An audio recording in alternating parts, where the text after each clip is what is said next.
कुछ समसामयिक विषय हैं। प्रश्नकर्ता हैं Rajesh Kumar Thakur ji, Indian Express; Sanjeev Tripathi ji, retired IPS; Vasudha Venugopal ji, senior journalist NDTV; Sanjay Jha ji, foreign correspondent; doctor Sitaraman Rama ji; Anamitra Sen Gupta ji, journalist, Anand Bazar पत्रिका।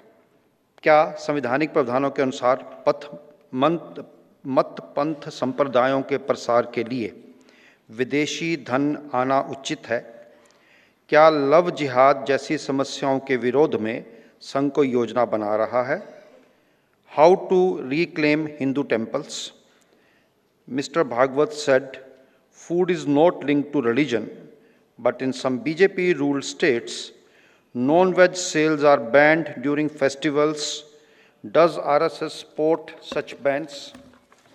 आपने सार्वजनिक रूप से कहा था कि राम मंदिर बनाने का आग्रह हमारा था, हमने इस आंदोलन को समर्थन किया। काशी मथुरा के बारे में हमारी ऐसी कोई योजना नहीं है। क्या आप संघ प्रमुख के नाते अपने निर्णय पर अटल हैं या इसमें कोई बदलाव है? अंधविश्वास को वैज्ञानिक दृष्टिकोण से दूर करने के लिए संघ द्वारा कौन से कार्य किए जा रहे हैं? ऑपरेशन सिंदूर के बारे में विपक्ष ने कुछ सवाल उठाए थे, भारत के साथ खुलकर खड़े हुए दिखाई नहीं दिए।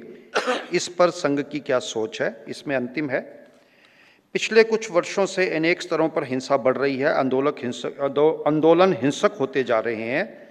ऐसे लगता है जैसे किसी युद्ध की तैयारी हो रही है। लगता है आने वाले दिनों में हिंसा बढ़ेगी। संघ इस दिशा में क्या सोचता है? तो मतपंथ संप्रदायों के लिए विदेशी धन आना सेवा के लिए आए, कोई दिक्कत नहीं, लेकिन जिस काम के लिए आए उसी के लिए उसका उपयोग हो। तो प्रश्न तब खड़ा होता है कि ऐसा धन आता है और वो व्यय होता है मतांतरण के लिए, इसलिए फिर उस पर अंकुश लगाना पड़ता है। और मैं समझता हूं कि किसी भी हिसाब से किसी भी काम के लिए बाहर से धन आता है तो उसकी स्क्रूटिनी और अगर आवश्यक है तो उस पर प्रतिबंध, ये सरकार का काम है। दूसरा, हिंदू टेम्पल्स, तो पहला काम ये करना चाहिए कि सब मंदिर सरकार के पास नहीं है, बहुत से मंदिर निजी है, ट्रस्ट है। इन सब मंदिरों की स्थिति अच्छी रखें, क्योंकि एक तरह से मन देश का तैयार है, व्यवस्था का भी तैयार है कि भक्तों को मंदिर दिए जाए, वो अपना मंदिर मेंटेन करें। लेकिन भक्तों को हम मंदिर मेंटेन कर सकते हैं ऐसा दृश्य खड़ा करना चाहिए। कुछ निजी मंदिर या ट्रस्ट वाले मंदिर बहुत अच्छे चलते हैं, कुछ सरकार ने लिए हुए मंदिर भी बहुत अच्छे चलते हैं, और उल्टा भी है, सरकार के हाथ में मंदिर है और चाहे जैसी मनमानी लूट हो रही है। और ऐसा ही निजी मंदिर है या ट्रस्ट के मंदिर है, उसमें भी ऐसा हो रहा है।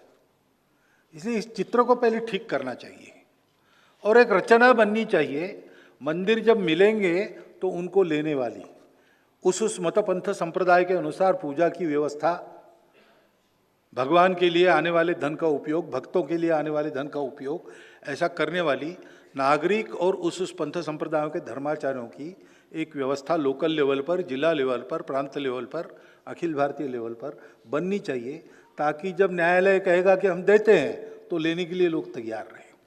तो ये तैयारियां चल रही है, धीरे धीरे होगा ऐसा लगता है।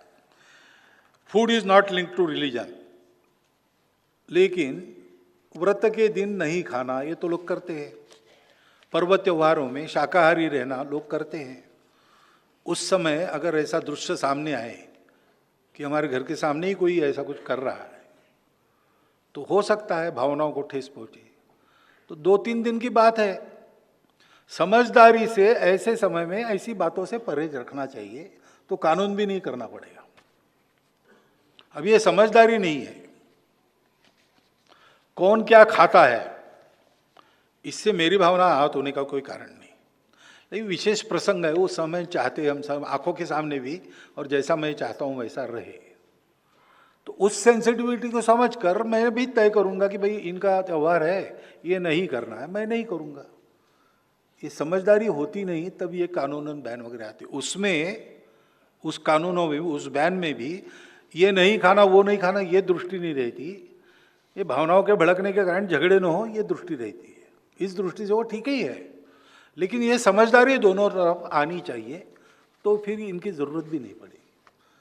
मांस खाने वाले रोज़ मांस खाते हैं ऐसा नहीं है, और शाकाहारी खाने वाले रोज़ मांस खाने वाले लोगों को खाते हुए देखते नहीं ऐसा भी नहीं है। लेकिन ये कुछ विशेष पीरियड की बात है, उसमें समझदारी दिखाना चाहिए तो प्रॉब्लम नहीं रहेगा।